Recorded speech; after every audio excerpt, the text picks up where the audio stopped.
Eu sou Odete Miranda, sou médica do grupo Notre Dame Intermédica e hoje nós vamos conversar um pouco sobre hipertensão arterial sistêmica.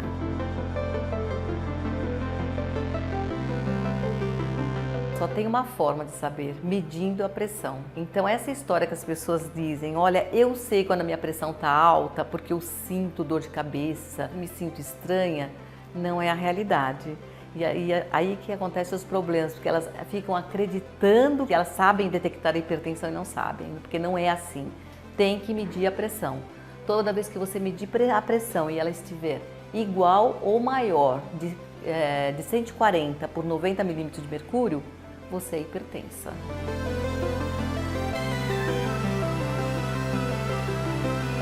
Existem assim alguns fatores de risco que levam à hipertensão.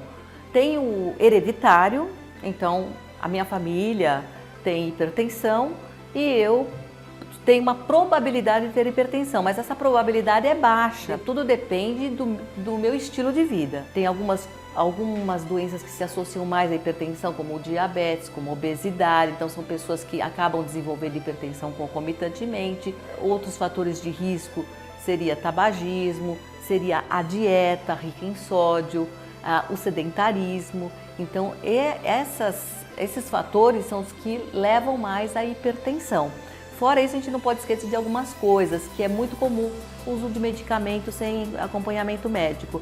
Então, eu estou com um quadro gripal, vou lá na farmácia e compro um remédio. E aquele remédio, ele tem componente que pode aumentar a pressão. Então, eu tenho que tomar cuidado com isso. Sempre procurar um médico para perguntar, posso ingerir esse remédio?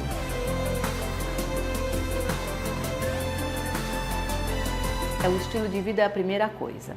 Então tem aquela história que muitas vezes o paciente chega para mim e a gente fala assim, não, eu sou hipertenso, né? Mas olha, meu avô era, meu pai era. Isso aí é até um pouco para aliviar a culpa, porque eu não preciso mudar o estilo de vida, né? Porque é a mesma coisa que você fala, que na sua família todos são obesos, então eu vou ser obeso. Mas você vai ver que naquela família o cachorro também é obeso. Então quer dizer, na verdade é o estilo de vida que está errado. Então como eu posso evitar a hipertensão? Primeiro, ingerindo menos sódio. Então a nossa dieta é muito rica em sódio, que é o sal. O que se preconiza é que a gente teria que consumir no máximo 2 gramas de sódio por dia, não é de sal, de sódio. A dieta do brasileiro é em torno de 11 gramas, 11,4 gramas por dia. Então o sódio ele já entra nos vasos, já faz uma constrição, um fechamento e isso vai aumentar a pressão. O que a gente poderia evitar? Principalmente os alimentos ricos em sódio, a gente teria que ler a embalagem sempre, mas uma dica é, tudo que for embutido já é muito rico em sódio, porque tudo que for industrializado, ele é rico em sódio porque precisa para conservar os alimentos, então a gente precisa reduzir tudo que for industrializado. A outra maneira de evitar a hipertensão é combater o sedentarismo. Então, quando você faz caminhada, o preconizado é 150 minutos por semana, que você pode distribuir 30 minutos 5 vezes na semana ou 50 minutos 3 vezes na semana, o caminhar ele libera alguns hormônios que dilatam os vasos. Se o meu vaso dilata, a pressão diminui dentro dele. Agora, muitas vezes perguntam, qual a atividade física?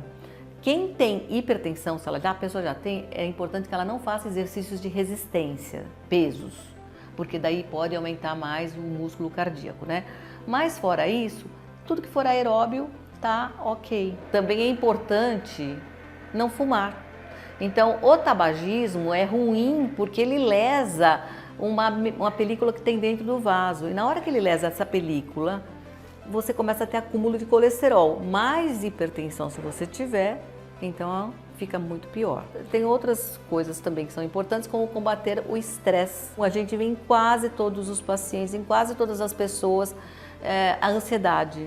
Então a gente vive num mundo onde tudo é corrido, muito corrido, aí a gente começa a correr e não sabe para onde. Então a gente tem que sair dessa máquina e começar a pensar, ter uma reflexão diária do que é importante para mim. Mas não é importante materialmente, importante para mim, para que eu fique mais feliz, que eu fique mais em paz. Isso está faltando. Então as pessoas começam a correr, começam a ficar muito estressadas, ficam angustiadas E claro que isso daí vai para o nosso organismo, aumentando os níveis pressóricos. Lembrando que pessoas, conforme a gente vai envelhecendo, o vaso vai ficando mais rígido e a pressão também passa a ter o seu aumento. Então, pessoas com mais de 60 anos, quase 60% a 70% delas são hipertensas. Então, a gente precisa também tomar cuidado com isso, ficar mais atento com as pessoas com mais idade. Claro que se essas pessoas já tivessem o hábito de fazer atividade física, a atividade física preserva a elasticidade do vaso. Então, com isso, já reduziria essa pressão também, né?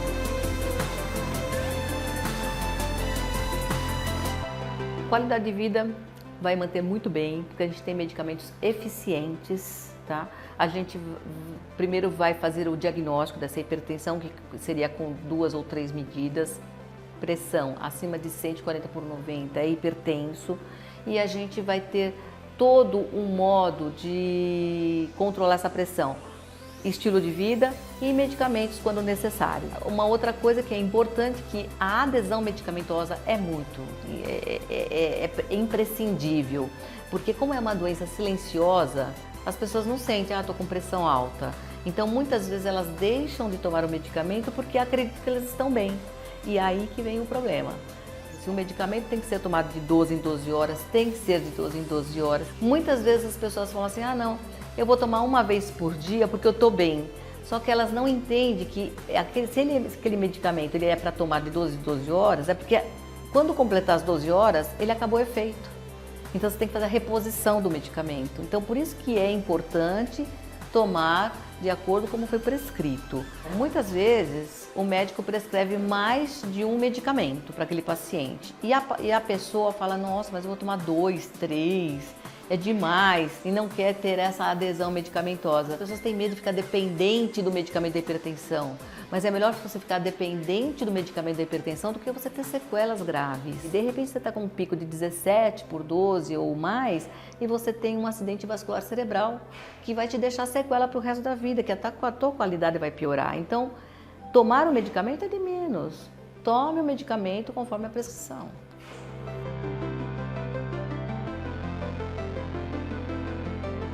A apneia do sono pode levar à hipertensão, ou ainda a apneia do sono pode levar ao não controle pressórico adequado, porque quando você dorme, você pode deixar de respirar em alguns momentos e isso daí vai liberar mais hormônios dentro do seu organismo que vão contrair as artérias. Contraindo as artérias, aumenta a pressão, a hipertensão.